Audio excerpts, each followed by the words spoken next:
Alright, so first we're going to disconnect the battery. We'll start with the negative side first. This is that 8mm wrench that we're using here. And if you have an aftermarket thing, it may be different, but for the most part, 8mm is the stock size.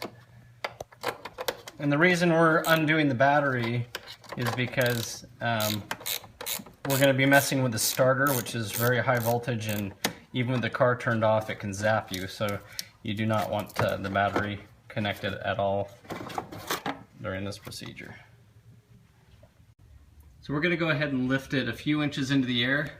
The jack stands don't go up too much higher than this, and we're just putting it on the frame on both sides, and that'll just give us a little more clearance. You can leave the jack here on the frame as well, as long as it's not in the way, just as an added safety precaution. So to remove the starter, you're going to need a 13mm socket. And it works really well to have this little 1/4 inch drive ratchet with a long extension. And here's why. If you're looking up here, here's the oil pan of the car, here's the transmission. So the starter is coming off of the transmission right here.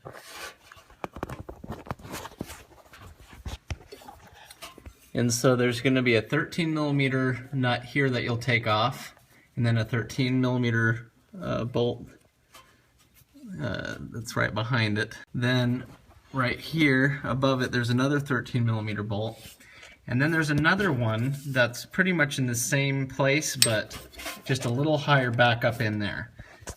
So the best thing to do is take the 13mm extension like this and come over the starter until you get on it.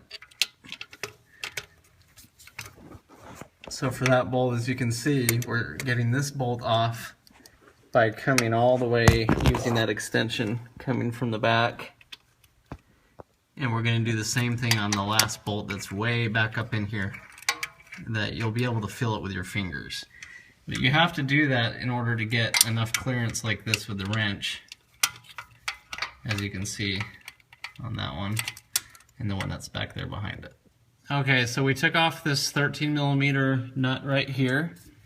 Then you can remove the ground, and then that exposes a 13mm another nut, but it's on a stud, so you have to use a deep socket to get to this one. Now we already went up in with our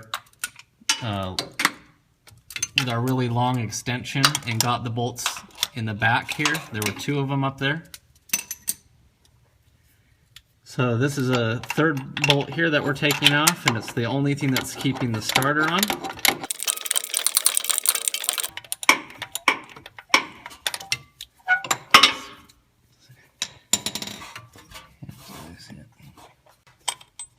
Okay, so with that last third bolt out of the way, you can just pull the starter away and just set it down in here where it's supported on the sway bar or something else for now.